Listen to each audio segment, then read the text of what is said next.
Ouro Preto se tornou conhecida como um museu a céu aberto, preservando um grande núcleo de casario colonial essencialmente intacto. O sobe e desce das montanhas anuncia o lindo cenário que envolve a antiga cidade de Vila Rica. Entre paisagens naturais do Pico do Itacolomi e as igrejas barrocas do século XVIII, centenas de casarões que tomam conta de ladeiras centenárias. Ouro Preto respira o período colonial brasileiro e andar por suas ruas de pedra nos remete a essa época. Estar em Ouro Preto é abrir os olhos para o Brasil. A cidade ensina a todo momento como foi construído o país, e cada cantinho da cidade é especial e guarda muita história. Olá, seja bem-vindo ao canal Tracer Trail Parnamirim, canal de mototurismo, eventos e viagens.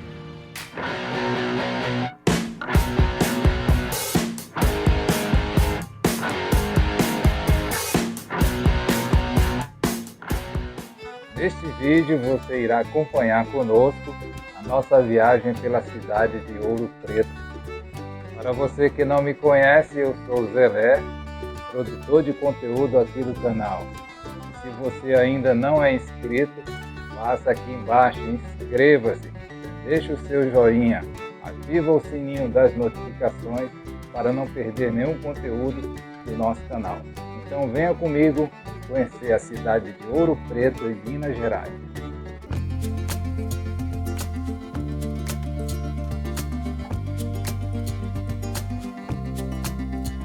Olha a riqueza desse altar principal, é um dos mais bonitos da cidade, da segunda fase do Barroco Mineiro.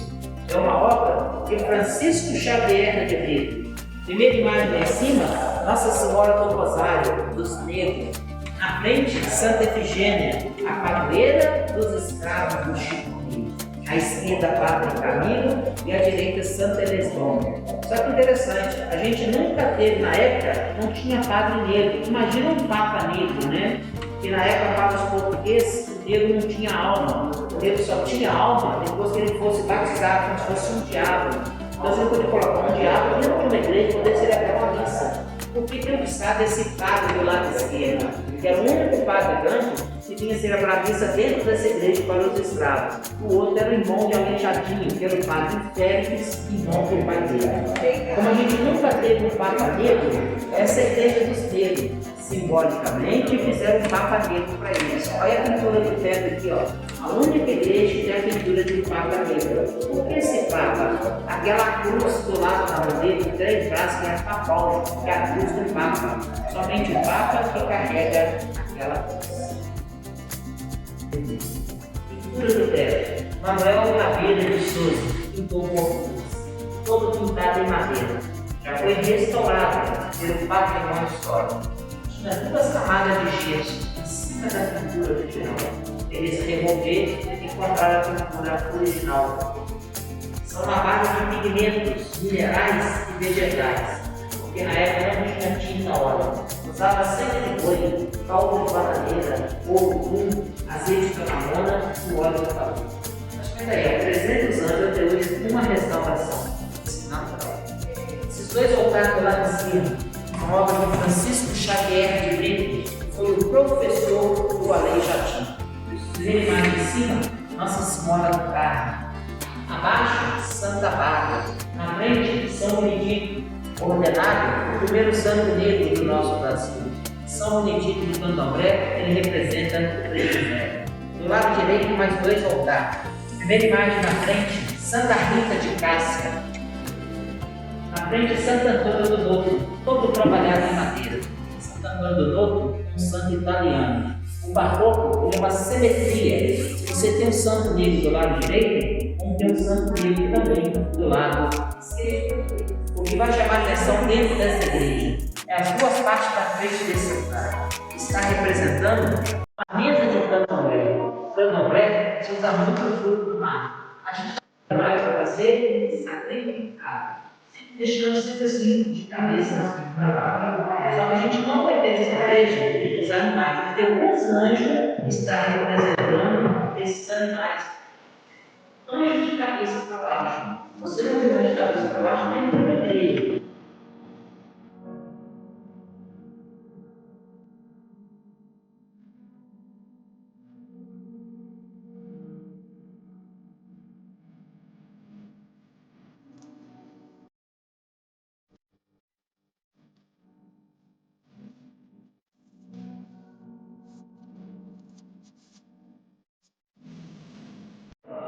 Na década de 30, depois da passagem dos modernistas por aqui, Ouro Preto ganhou o título de Monumento Nacional.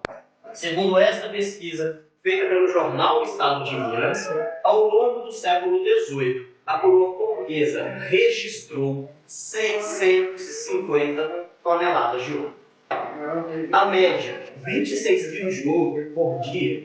Se a gente traz isso para a cotação atual, estamos falando de mais ou menos 9 milhões de reais em ouro todos os dias durante 100 anos. O principal imposto da coroa portuguesa em cima da produção do século XVIII era o quinto, 20%. A coroa arrecadou com esse imposto 105 toneladas. Os mineradores chamavam de quinta dos impérios. A coroa portuguesa não soube aproveitar isso todo. Eles tiveram dois problemas. Primeiro, gostavam de mostrar poder. Joias, palácios, igrejas davam presentes. Vamos trazer uma palavra atual: ostentação. Uma peça que vai representar um pouquinho dessa ostentação. Nesse banner aqui da coroa, embaixo tem uma caixinha. Essa peça tem 2,5 kg de ouro, 294 esmeraldas, 853 diamantes para guardar tabaco. Calcula-se que 60% que chegou em Portugal veio parar na mão dos ingleses. Só que no lugar de joias e palácios, eles financiaram parte da Revolução Industrial, construíram máquinas, voltando a história do mundo, guardaram também grande quantidade de ouro em cofres, está na Inglaterra até hoje, mantém a economia deles lá em cima, muito acima da do Brasil. Para a Inglaterra, que ficou com a verdadeira riqueza. Em Portugal ficou luxo do que foi construído a mão da coroa, e aqui ficamos com história. Uma história viva, que é a cidade de Ouro Preto, patrimônio da humanidade. Nós aqui vivemos dela, isso vale muito mais do que o ouro que foi embora, como eu falei lá no início. Então aqui vão ver o trabalho de engenheiros, arquitetos, geólogos, reis africanos na condição de escravizados. E mesmo passando por essa condição, deixaram um legado de excelência, uma estrutura que tem pelo menos 300 anos e é super segura dentro dela. A gente vai começar falando aqui um pouquinho de origem de povos e técnica para a gente poder avançar com a explicação. Então, olha só, o africano que estava em Ouro Preto fazendo as atividades que a gente apresenta veio de uma região conhecida como Costa da Mina, lá na África. A Costa da Mina, depois da colonização europeia, deixou de existir e entrou em vigor os países ali, que é o que a gente está acostumado a ver. Togo, Ghana e Benin são os países agora que compõem o que era a Costa da Mina. Ali habitava o povo Mina. O povo Mina, que é uma etnia, já fazia extração de ouro lá desde o século III a.C. Então, ou seja, nunca foi ensinado no Brasil a mineração, como eu vou mostrar para vocês aqui. Foi trazido de lá o conhecimento, instrumentos e resistência física, contudo na condição de escravidão. Então o africano ele chega escravizado no Brasil e se depara com a serra que estamos dentro. Estamos observando aqui o que é chamado de Serra do Espinhaço, que é o nome da montanha que o Ouro Preto está em cima. Faz parte do conjunto quadrilátero ferrífero, então quer dizer que o solo de Ouro Preto predominante é minério de ferro. Só que tecnologia no século XVIII não existia e geologia também não se propagava por conhecimento teórico. Então, ou seja, o colonizador se torna dependente do conhecimento que busca na África. Então, para fazer a mineração, trazia quem entendia de mineração. O cristal de quartzo é uma rocha impermeável. Então, o que eles sabiam era o seguinte: que a água filtrava no solo, que a água empurrava as partículas de ouro até parar ali no cristal. Se a água não passa, o ouro não passa. Então, o que era, entre aspas, comum para o africano era encontrar o ouro junto ao quartzo. Então, para abrir a mina e pegar o ouro, você não vê o ouro lá fora, mas você vê o que indica o ouro, que no caso para eles é o quartzo, que aflora na serra, encontrando e começa a escavação a partir daquele ponto. Então tudo isso aqui foi feito manualmente já na extração de ouro. Não é um caminho até o ouro, aqui já estavam tirando ouro. Tudo aberto à mão, a gente está falando de um período de mecanização e instrumentos similares aos que eu vou citar. Ponteiras, marretas, picaretas e alavancas, transportando manualmente lá para fora. Lá fora o processo é extenso e repetitivo. Tritura tudo em pilões, tritura, coloca na bateia, que ele diz que parece uma peneira grande e cônica, que não pode ter furo. E vai até a água por último, a última etapa, fazer o movimento circular. Quando a água gira no instrumento, o ouro, que é um mineral pesado, ele tende a ir para o fundo cônico. Então, fazendo o movimento correto, a água gira, força a decantação, o material já está triturado, então o ouro está solto, e ele fica ali dentro da bateia e a água leva o rejeito embora junto com ele. Para finalizar essa introdução aqui, ó, esses dois cortes na parede onde deveriam deixar as ferramentas de trabalho ao sair. Era proibido levar a ferramenta para fora da estrutura pelo seguinte motivo.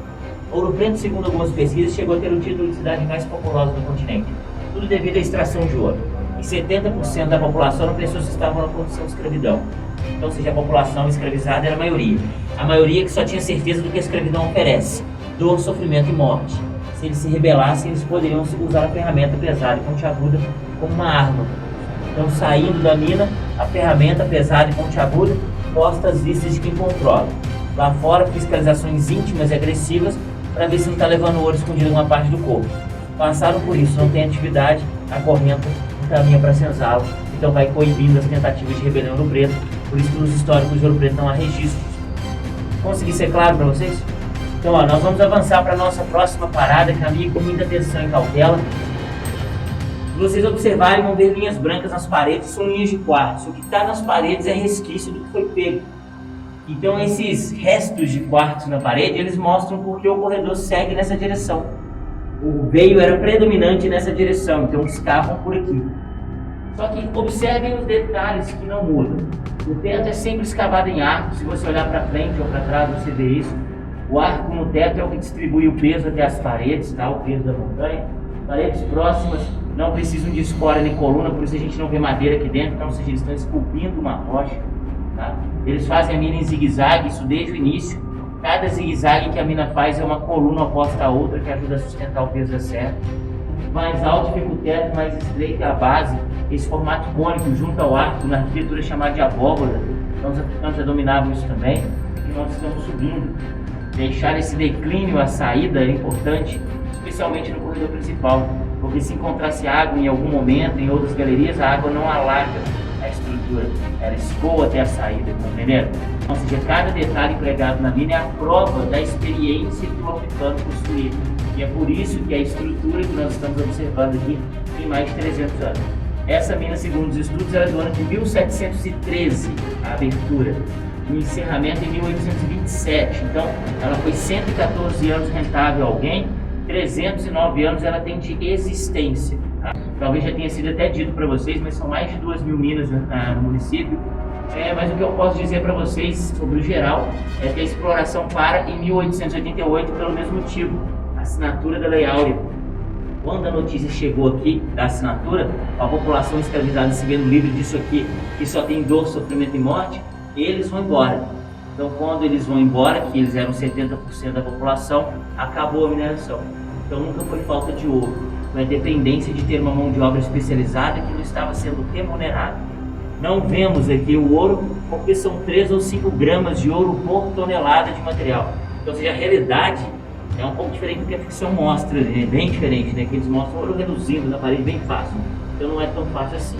3 ou 5 gramas por tonelada, o ouro in natura é opaco, predominante em pó, então nem se ele acenar pra gente, a gente vai conseguir ver. Daí tem uma expressão que diz assim: nem tudo que reluz é ouro, literalmente é o pé da letra, né? Para finalizar, vamos entender esse ambiente que nós estamos aqui. A ideia é que o ouro está no cristal, correto? Então maior o cristal, maior a concentração de ouro. Olha o tamanho do cristal aí, pessoal. Atrás do amigo ali também tem aquelas camadas brancas espessas ali, ó. Então quer dizer que da minha direita aqui até a minha esquerda ali, tudo era um cristal só, entendeu? O ambiente que a gente está ocupando agora. Estamos nesse momento pisando em cima dos escombros do teto. Não sou formado em geologia, não sei explicar geologia, mas foi feito laudos, estudos na mina para saber se está apto à visitação, para a gente conseguir, para o dono conseguir se abrir a visitação. O desabamento revela a rocha como ela é, tá vendo? Toda em camadas. Rocha de formação sedimentar, é a mesma lá de trás. O nome, Itabirito, é o nome da cidade próxima a Belo Horizonte. O teto é liso porque é uma placa que não soltou. Daqui até a superfície pode chegar a 100 metros de distância. Tá? Então lá em cima tem um bairro, nós estamos 100 metros de profundidade. A gente não escuta nada externo, nem sente as vibrações dos carros. A gente está distante, e a dureza do material, a densidade dele, né, em maciço aqui em cima, você vai levar em consideração também. Bom, você acompanhou a nossa aventura pela cidade de Ouro Preto, em Minas Gerais. Se você quer acompanhar a nossa expedição pelo Sudeste no Brasil, clica no card aqui em cima e assista. E se você gostou do vídeo, faça o seu comentário. Teremos o maior prazer em respondê-lo. E não esqueça, compartilhe. E peço a você que faça uma doação para o nosso canal de 2, 5, 10 ou 50 reais, clicando no ícone aqui embaixo. Valeu! E tenha o seu comentário destacado em uma cor distinta, além de nos ajudar a trazer outros vídeos como esse. E nos vemos aí nos próximos vídeos. Embora rodar porque o pneu já esfriou. Racer Trail! Tchau, tchau!